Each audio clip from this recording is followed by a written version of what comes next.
This is it. This is a real start. We're here.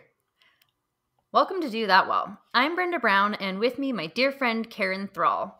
Welcome to 2021. We've made it. A fresh new year of Do That Well. And what better way to start off the new year than by talking about New Year's resolutions? So that will be our topic today, if it pleases you, Karen. It does. Let's do this. Yes. So, in preparation for this episode, I was just looking into the roots of New Year's, looking at some stats, and I found a couple interesting things that I wanted to share with you. And the first thing that I found was that some form of a New Year's resolution as a tradition actually dates back over 4,000 years ago to the ancient Babylonians, which I thought was very interesting. Yeah. And they didn't do it in the same time. It wasn't January. It was at a different time of year. And it was based off of like their religious pagan gods and harvesting and seasons and things like that. But there was sort of the start of what we now refer to as New Year's resolutions. And throughout the years, it really, in the beginning, the New Year's resolutions really did tend to revolve around religion and, religious aspects. But now it's something that the secular world, most people do tend to embrace. So I thought that was really interesting. The other thing that I found, and it gets a little, bear with me because it's a little hard to follow if you're not reading it. But there was a study that was done that found that about 46% of participants who made a common New Year's resolution, such as weight loss or, quitting smoking, only about 8% of those people actually succeeded. However, they were 10 times more likely to succeed if they made their New Year's resolution on New Year's versus people that made goals during other times in the year. Did it say why that happened?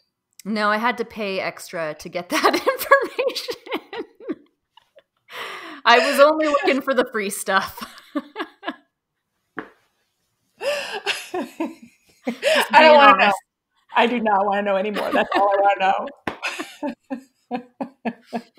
And you know what it is? It's a conversation starter. Exactly. That's all I needed. It's a conversation starter. But I did think that was so interesting because I must say I'm a person that actually typically doesn't make New Year's resolutions, but I do have a lot of friends that I know that do, and I think that that's always a question that I get asked around New Year's. What are your resolutions for this year? Mm-hmm. So I usually just kind of throw something out there like, drink more water. That's always a good thing to do, right? What makes you not? Because I do. I have a theme. I have an entire theme for every year. So I already set my theme for 2021. So I kind of, but what makes you not like that? Yeah. I'm intrigued. So we're going to have to talk about what you do. But for me, the reason what makes me not do a New Year's resolution, I think for me, I've found that the minute I tell myself I can't have something, I want it. Or the minute I start thinking about something too much, it becomes that much harder. Whereas I think if I just try to set my intentions daily throughout the year, I'm far more likely to succeed. So, for example, the only times that I've ever tried to do any sort of weight loss or, fitness program, it's like the minute I tell myself I can't have the cookie, like I only want to eat cookies. Whereas on a normal day, I might not even think about cookies. So that's why I don't like to set. So is it confining? Does it confine you? You feel like don't control me to one resolution? I think it's the pressure. Like once I put the pressure on myself, then it actually does something. It's like reverse psychology, where then I just don't want to do it at all. So I can set light intentions, but I cannot set resolutions. Like, do you do short-term goals kind of thing? Would you have like for the next month or? I guess for me, it's anything where it's a hard goal, which I know we will talk about Yes, later we on in will. this episode. But I think hard goals are hard for me. I'm better with like intentions. So versus saying I want to lose 10 pounds, like that is crazy as Mm. far as me being able to achieve it. But if I say I want to be kind to one person a day, that's a much more achievable thing for me to do. So anything where there's numbers involved or like a set timeline, I think for whatever reason, I find that very challenging. Oh, interesting. I find my themes are usually um, character. They have to do with my character or an opportunity where I can grow. Like it's more about uh, maybe growing my mindset or maybe changing the way my perspective on something or giving myself a little more room to expand in an area. So I tend to have these themes of what do I crave? Like what's my hungry learning that I so okay, I'll dive right in. So my theme or my goal is I want to restore the warmth in me. And I really like that Karen a lot. And I went, where'd she go? Like, I really like her. And I feel like, I don't know if it was just a hard year of, we all had to get through a really tough year and some way more than others for sure. Absolutely. I don't know if that caused me to kind of maybe to get deflated a bit. I don't know. I have no idea. All I know is I went poof, like I know exactly what I want to grow, and that's restoring my warmth. So that's kind of my goals are usually like that, is So more of a similar to me then, it's less yeah, about like a hard yeah, goal. So I guess we could take this opportunity to tell the audience what we mean when we say a hard goal versus more yeah. of a soft goal. So for the purpose of this episode, we're sort of lumping New Year's resolutions into two buckets, the hard goals buckets and the soft goal buckets.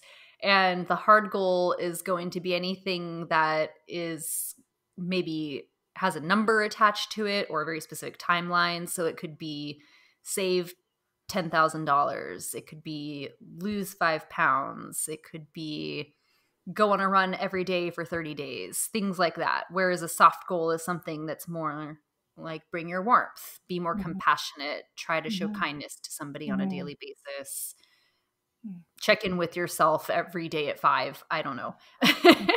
Things of that nature. And it sounds like what we didn't know going into this episode and what we found out now is that both you and I tend to set more soft goals. So if you're a person that's a hard goal setter and listening to this, we will try to speak to you, but we might not have answers for you. However, well, actually, I do both. There we go. I Perfect. do both. Even better. Professionally is where all my hard goals are. So as a person, that's my soft goals, but professionally, I have very specific hard goals that I want to accomplish in the year. So I kind of have I two like two it. people. Yeah. So if you go professional, oh my gosh, like yeah, I know exactly what I wanted to see happen in 2021. So I don't know. But you're right. Like for me personally, I don't know if I have that drive. I mean, I'd always love to play golf better, but that's like, I don't want that to be my goal. That's just, I always feel that way. It doesn't change. But yeah, my professional hard goals is where I tend to go. Yeah. Interesting. I like Hmm. that. And, actually, now that you say that, I think that might be part of the reason that I tend to shy away from a hard goals when I think of New Year's resolutions, because in my professional life, I do tend to set harder goals. Yeah. I mean, like professional Brenda and real life Brenda. I don't know. I don't know who the other one is that's not Yeah. professional. Yeah. And it is interesting because it's true. I really like the way when you set me the outline, how we're going to talk about soft goals and hard goals. And that's perfect because it's true. Depending on your personality type or what's important to you, the hard goal for 2021 might be the most important goal for you. And that's fantastic. Like for me, it happens to be a soft goal, but for people who have like what you said, very specific. So if their goal is to learn how to save money, That's actually, if we go into why, regardless if it's hard or Right. soft, there is a why. So why is your hard goal? And it will eventually have a soft answer. Because like, let's say I really want to lose this 10 pounds. Why? Because I'm getting discouraged, and it's causing me, it's affecting my confidence. Now we're in the soft goal, so I wonder if they're really parallel, because even like, I want to be warmer. Well, where do you want to be warmer? With Right. whom do you want to be warmer? And now, oh, right. Which, with everybody, or is there a specific type of person or group, or and so I'm like, oh, right. So now I'm turning into a hard goal because now I'm giving myself, so interesting. This is Yeah. So you actually just made me think. One of my good friends, and I hope she doesn't mind me sharing this, I won't say who she is, but she told me that a couple of her goals were to save money. She did have a specific amount that she wanted to save. And then she also said that she wanted to be on social media less and just be more mindful with her time in general. Mhm. And then when she went into the social media and the time part of it, she was saying how a lot of times social media does encourage her to spend money that she doesn't need to spend. And so there is a correlation there Mm. between her soft goal of being on social media less and her hard goal of wanting to save money. Like they are related. And I thought that when she told me that, I just thought that was such a cool thing because the goals are all serving each other. It's amazing. That was, Very yeah. nicely thought out goals, resolutions on her side. That's great. Yeah, I love that. It's not, there's no, it's not dualistic. The soft and the hard actually are in harmony. They actually work together. So that's kind of cool. It's not one or the other. It's yes and, it's both happening at the same time. So like, Yes. my soft goal will have a practical outcome, and my practical goal will have a soft outcome. Will have a character outcome. So Right, right. boom, there we Love it. go. There We're we making go. discoveries, learning things in the moment. So I did want to address I think that New Year's resolutions are always difficult. I think anytime you set a goal, it's going to come with difficulty, right? Like that's why it's called a goal. It's something that you have to work towards. But I do think that this particular year, going into 2021, setting New Year's resolutions, I do think that there are a few more like hurdles or, if you will, that we have against us because we are in a pandemic. And it's already affected the way that we live our lives in so many different ways. But I was thinking that for myself, even as we go into 2021, where do you find the motivation? I mean, so many of us are already so unmotivated because we're tired of it being a pandemic, which is obviously not something any of us can control, but here we are. I know sometimes some people I know, they feel pressured to use the extra time that they might have on their hands for those people that aren't able to continue working through the pandemic. There's like this pressure. You have all this extra time. You should learn something new, but maybe that's not what you want to do. Mhm. And then also, I know that I can't be alone when I say that my social media consumption has gone way up during the pandemic. I can't be alone in that. I'm sure that if we looked at some statistics, we would see that social media consumption So, has gone like up. you're saying, social media is distracting you. It's a distraction. It's becoming, during 2020, social media became a distraction to the things that were most important to people. Not just you. Yeah, You're using yourself as an example, but you're saying there's probably countless people who feel the same way. How did I get so consumed with social media and I lost myself along the way? right. Yeah. Wow. And then I think with that comes social media, you're just sitting there looking at all of the highlights. It's not the lowlights of people's lives, it's the highlights, right? So we're only seeing all these good things. And then you see people on Instagram or Facebook, and you're thinking to yourself, well, how come I don't have this good thing? And I think that comparison game that we all love to play has just been fueled by how much social media is being consumed right now.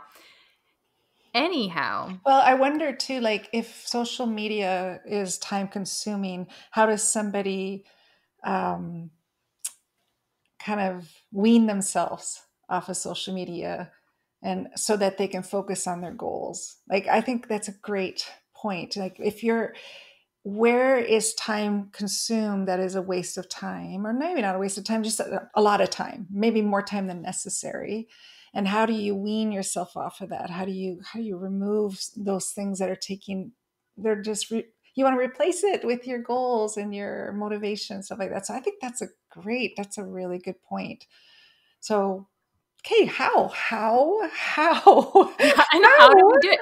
And, I don't know that either of us has the answer necessarily, but I do think it's worth bringing up that these are some hurdles that I think are unique to this year and this climate of, 2021 that might make achieving your New Year's resolutions a little bit more difficult Hmm. than they might be in other years.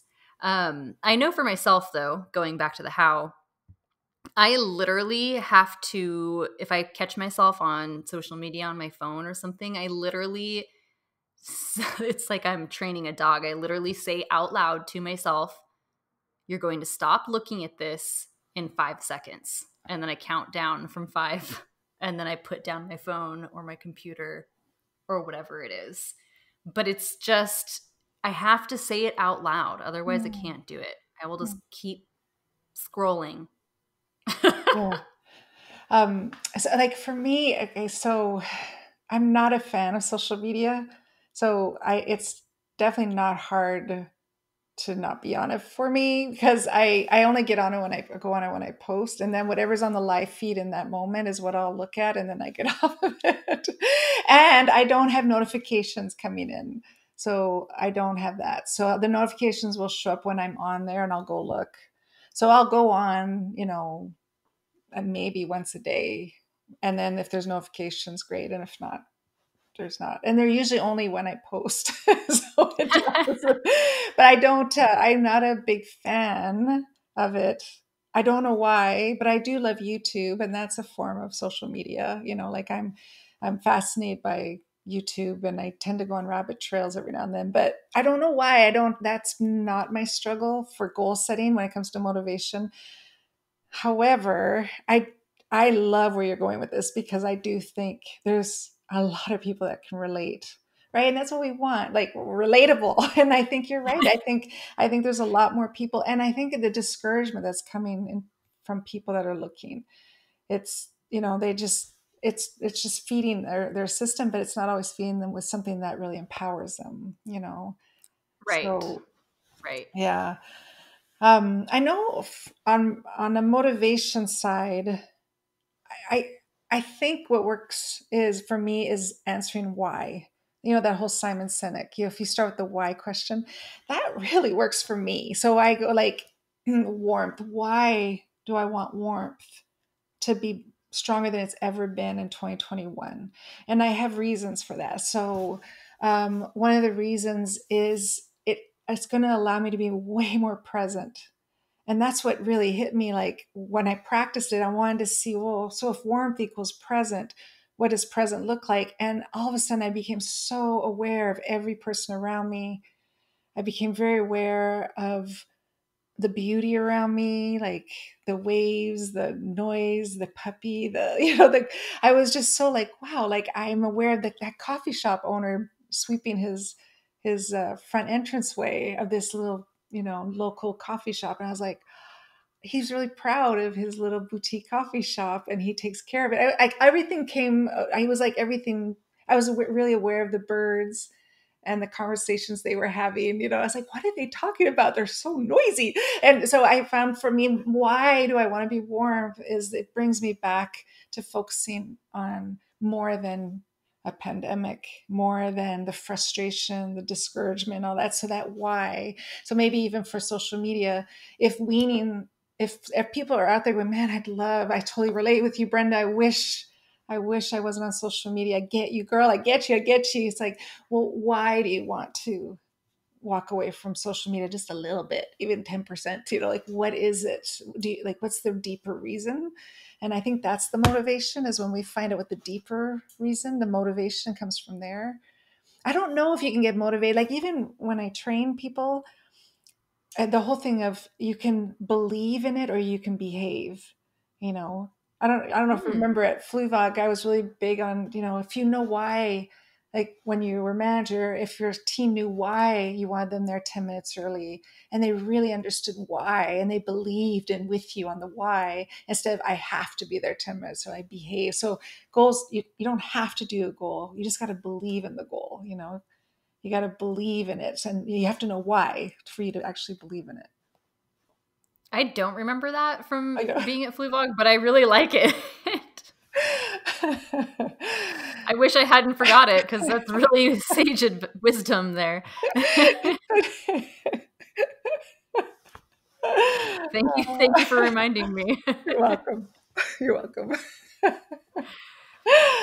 Oh man. I am curious, Karen. Do you find that you do have moments, though, where you aren't being warm, or all of a sudden you find yourself being in a really low place and all the warmth is gone? And I imagine the answer is yes, maybe it isn't, but when you are in those places, what do you have a trick, or what do you do to get yourself back on track? Okay, so I just started this goal. I'm only 4 days in, so ask me in 6 months. But why I launched this goal was because I was spiraling. I wasn't staying in the warmth. I was really getting triggered or distracted or annoyed more easily, or rolling my eyes, or just feeling maybe a frustration sometimes. And I didn't like that Karen. And so when I was finishing 2020, I didn't like that. I don't know why I don't know why I'm circling my hand. This is me. And I'm circling my face. So I don't know why am I doing this? That's a little Karen. Okay. So anyways, hi. So yeah, I didn't like this. And so I went, this has got to stop, because I don't like me. And if I don't grab hold of it, where could this possibly go? It can't surely go higher.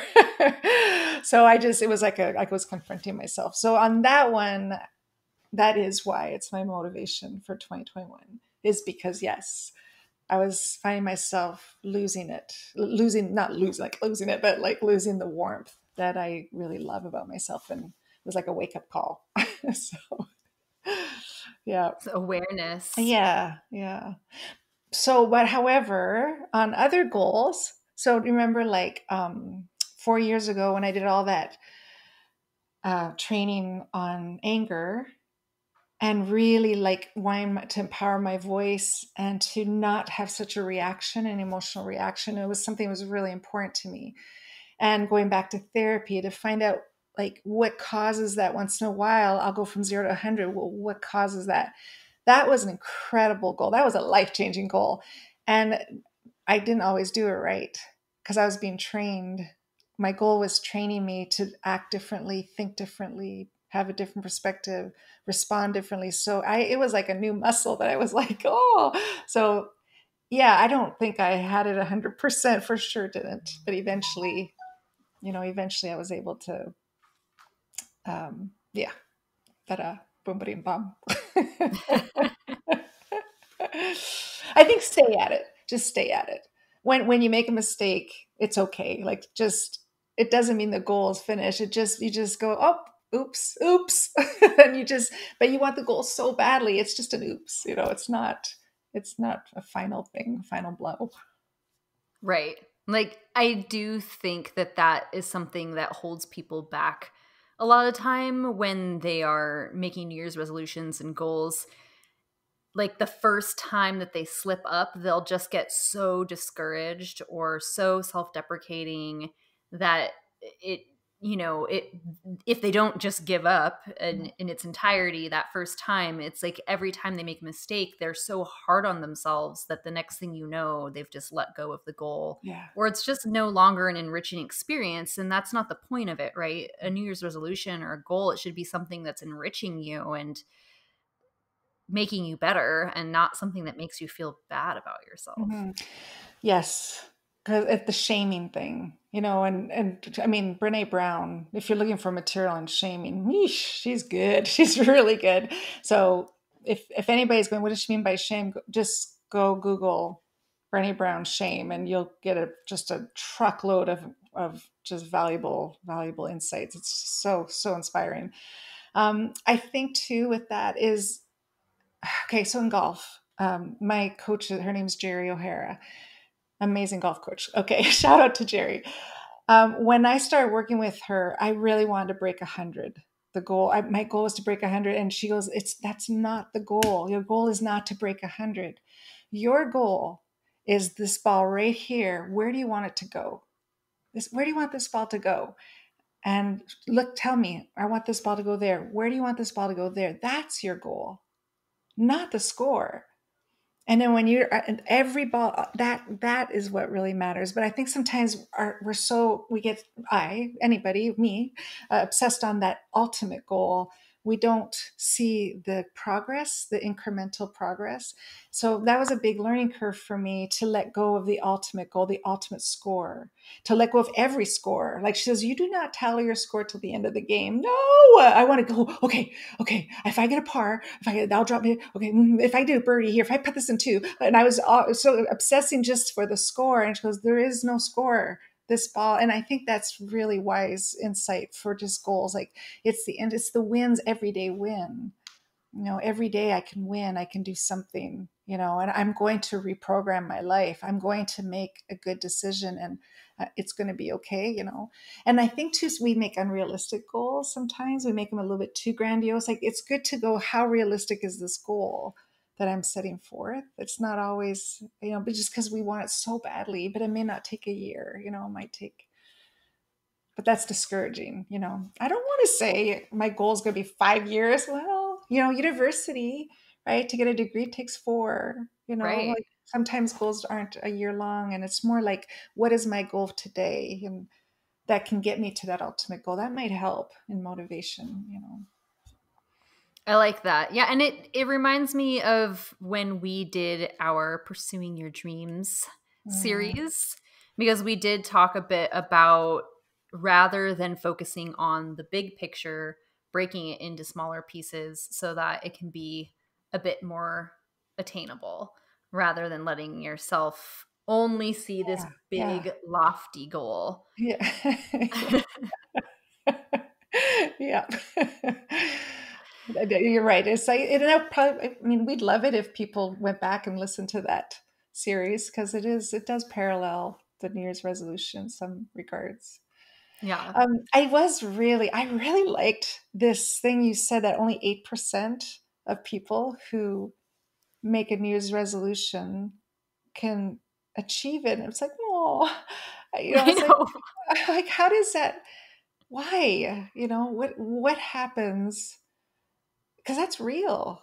And to the point where it's a joke. Like there are so many comedians, and there's so many memes out there about New Year's resolutions that are just hysterically funny because of that. Like Mhm. like sometimes they just crack me up. They'll go, "Oh, that lasted 4 hours." Oh well, I already broke it. It's only January 1st at noon. Like and so it's so true. It's so true that if there, what is that thing in us Well, that I can't help but wonder if it has to do with what you were just saying, that maybe people they aren't being realistic with their goals. I hate to say it because it makes me sound a little bit like a Debbie Downer, but I wonder if people aren't being realistic with themselves when it comes to their goal setting and what they, can actually achieve. Hmm. Okay, and that got me thinking this thought. I is it performance anxiety? Is it the pressure the pressure, and then because I know if you put pressure on me, my performance goes way down. Like if I were to do something and you hovered over me, I I'm going to feel that now I'm performing, and I wonder, is it a performance anxiety? Like you've performed on Like stage. What does performance anxiety look like for you, or have you ever had it? Have you ever had performance anxiety? performance anxiety for me is like I'm about to poop my pants Okay. and uh, but you know, in all actuality, that's what it felt like. I would get nervous and like feel sick, you know.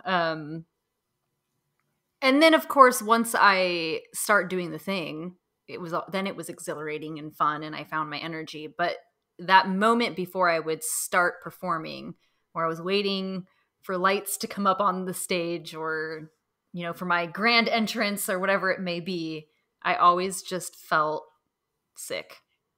Hmm. Which was probably a manifestation just of me being very nervous. Yeah. And you know, I know all the eyes are gonna be on me. It's a lot of pressure. So Yeah.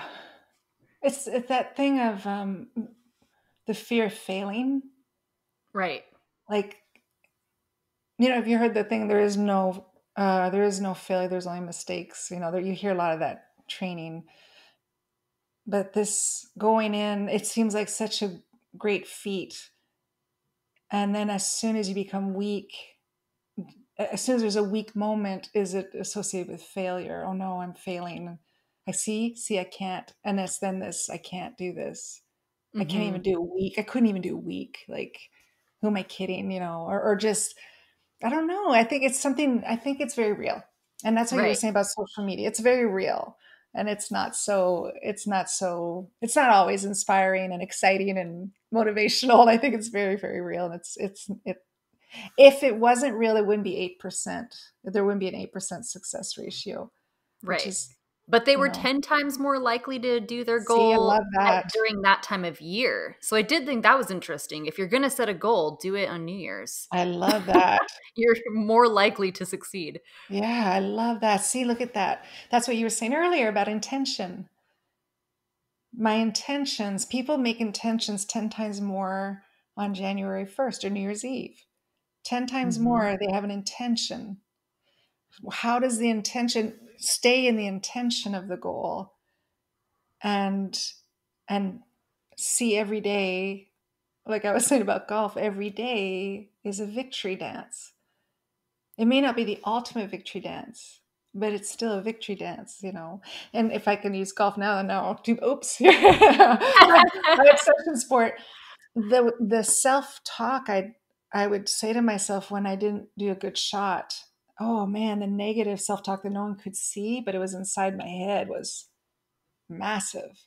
Because at first I'd be okay the first mistake, and then the second mistake, and then the third mistake. Then I'm like, okay, and now I'm deflated, and I just watch my game just disappear. So it was not the goal; it was the self talk. I started creating a narrative in my head, and that's what Jerry kept trying to work with me. Just this shot, this is it, and when it's over, you go to the next, just this shot. But I was accumulating all the shots and going, okay, no, this is a bad game. I forget it. I quit. I give up. So it actually parallels really well with this 8% Mm-hmm. success. Yeah. Hmm. And again, like that whittling it down, Yeah. smaller pieces, and Yeah. eventually you'll have the whole pie. Okay. And I have another thought. um, how are we doing on time? Are we at, We're at oh, 35. okay. We're almost out of time. But what do you got? You sound excited. I want to hear what you have to say. Okay. Well, going back to when you asked me about, um, it's not always easy. Okay. So last year, one of my hard goals was to write that book, The Allegories. And I was really diligent. I mean, I had a little system I filled out, and I got 15 chapters and got it done. I asked my sister to edit it. She went through it, and she's a great editor. And I asked my dad to illustrate it. So he was illustrating it, and it was really coming to life. And I went, all right, I've got to take this to a professional and see what they think. And it did not get a good response. He was so forthright with me, and I needed it. It was brutally honest. He told me, I don't know who your audience is. You change the way you write. You bring in, you confuse me sometimes. You're actually sometimes telling me the answer when I thought you didn't want us to have an answer. I mean, it was brilliant, the stuff he was giving me. And he just gave me some hard reality facts, hard truths. And I knew I had to lay it down. And this was in the fall, so this year, September, I think. And I went, okay, round one is over. And I didn't reach my ultimate goal, but I did write 15 chapters of allegories. Come on, Karen, come on. That's huge. But I had to remind myself, look at what you have done right. Look at because he didn't say to stop. He said, you're okay. So then I woke up the next morning. I went, all right, what's missing? I went, I need to learn how to professionally write. I need the skill of writing now. So I have the base. I just have to fix it and make it congruent and make it flow and all these things I don't know how to do. I've never done it, written a book before. So it was really cool. So yes, I didn't get my ultimate goal, but look how far I arrived. And if I only arrived to 10 out of 100, I'm 10 steps closer to 100 than I was a year ago. I think things like that, so I went, all right, 2021, my hard goal is round 2. And I kind of let go of the finale again. I guess my mind just naturally goes to the finale. So I got to stop doing that.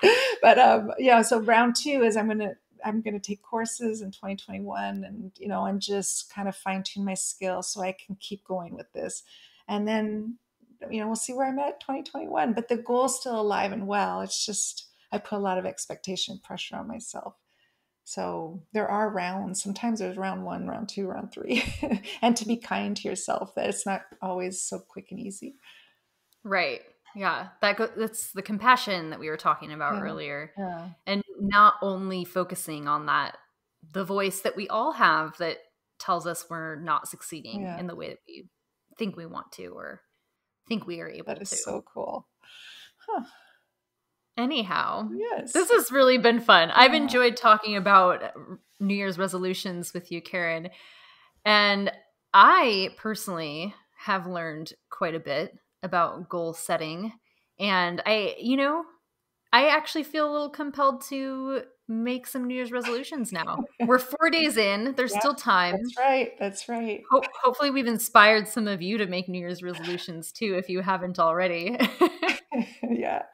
And little goals. It's okay. Little New Year's resolutions. Just tiny ones.